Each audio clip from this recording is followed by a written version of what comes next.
Hindi steno dictation में आपका स्वागत है। अगर आप चैनल पर नए आए तो चैनल को सब्सक्राइब कर लें। यह डिक्टेशन एग्जाम में ओरिएंटेड है। एग्जाम में इस तरह की डिक्टेशन आती है। डिक्टेशन की गति 70/मिनट के हिसाब से होगी। डिक्टेशन 5 सेकंड बाद शुरू होगा।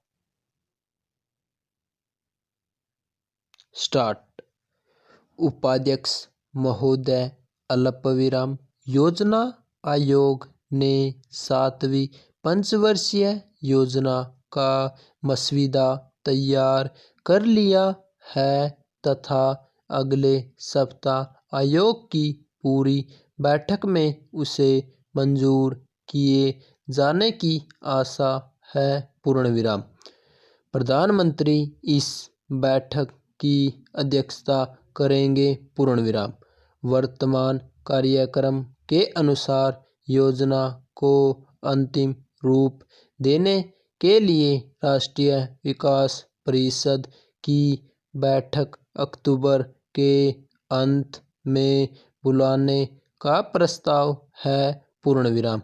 आयोग के उपाध्यक्ष ने आश्वासन दिया है कि योजना के लिए वित्तीय साधनों की कमी नहीं होगी। पूर्णविराम। इसके साथ साथ उन्होंने यह भी चेतावनी दी कि केंद्रीय तथा राज्य सरकारों और सरकारी उद्यमों को अतिरिक्त साधन जुटाने का अपना लक्ष्य पूरा करना होगा। पूर्णविराम। 7वीं पंचवर्षीय योजना के अंतिम वर्ष में बचतों में वृद्धि का लक्ष्य 24.5% रखा गया है। अल्पविराम। जो मेरे विचार में ज़्यादा नहीं है। पूर्णविराम।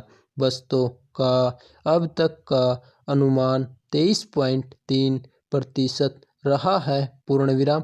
नेक्स्ट गद्यांश। 7वीं योजना में सरकारी क्षेत्र के लिए प्रस्तावित 180,000 करोड़ रुपए की धनराशि की व्यवस्था में कोई कठिनाई नहीं होनी चाहिए। पूर्णविराम।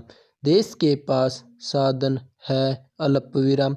जिसे केवल एकत्र करने की जरूरत है। पूर्णविराम।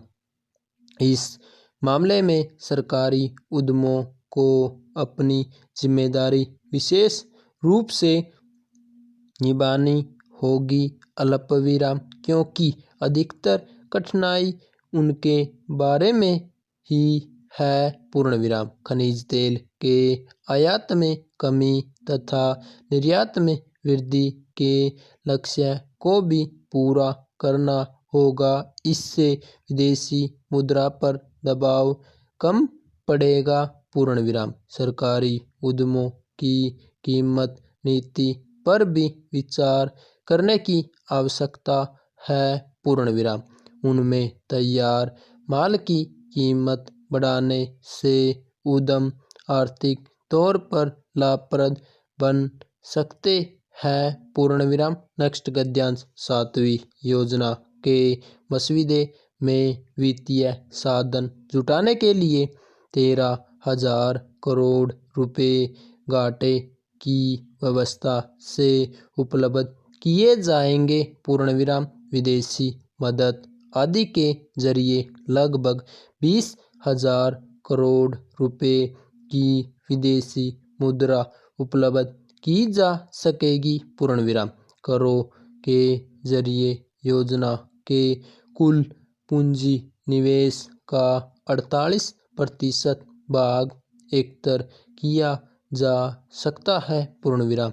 मेरा सुझाव है कि सरकार यदि यह कार्य करों में कमी के जरिए पूरा कर सकती है तो इसमें किसी को विरोध नहीं होगा। पूर्णविराम। किंतु करों में कहाँ तक कमी की जा सकती है, इस पर आज की स्थिति में गंभीरता से विचार करने की जरूरत है। पूर्णविराम। आयोग ने करों की वसूली में वृद्धि। अल्पविराम। उत्पादकता में बढ़ोतरी। अल्पविराम। निर्यात में विस्तार। अल्पविराम। सरकारी उद्यमों के लिए एक तर्कसंगत कीमत नीति के निर्धारण, अल्पविराम सरकारी खर्च पर कड़ा नियंत्रण, अल्पविराम बचत को बढ़ावा तथा ग्रामीण क्षेत्र में साधन जुटाने की सलाह दी है। पूर्णविराम। इन उपायों से वित्तीय साधनों की समस्या पूरी तरह से हल की जा सकती है। पूर्णविराम। नेक्स्ट गद्यांश। प्रधानमंत्री श्री राजीव गांधी की सलाह पर आयोग ने साधनों के बंटवारे पर गंभीरता से विचार किया है, किंतु उसमें ज़्यादा परिवर्तन संभव नहीं है। पूर्णविराम। आयोग की अगली बैठक में संपूर्ण स्थिति प्रधानमंत्री के विचार के लिए पेश की जाएगी।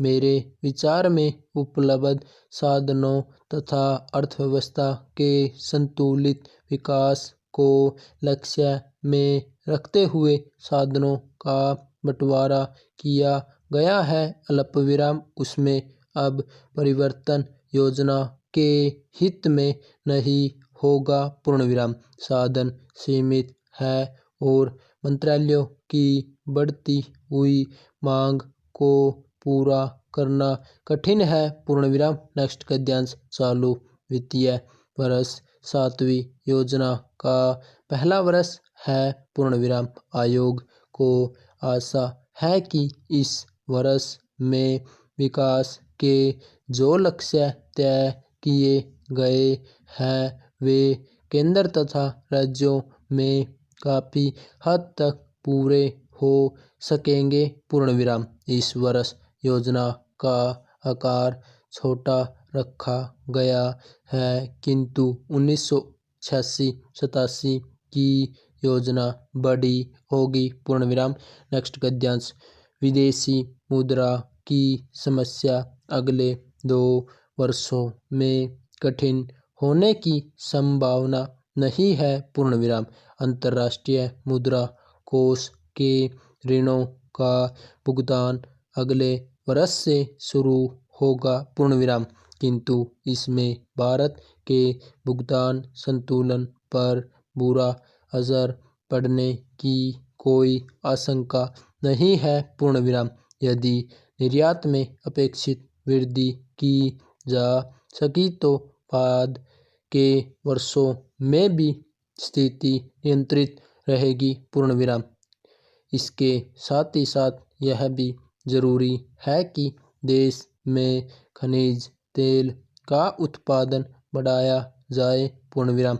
इस दृष्टि से तेल व प्राकृतिक गैस आयोग के कार्यक्रमों को इस योजना में प्राथमिकता दी गई है। पूर्णविराम। स्टॉप।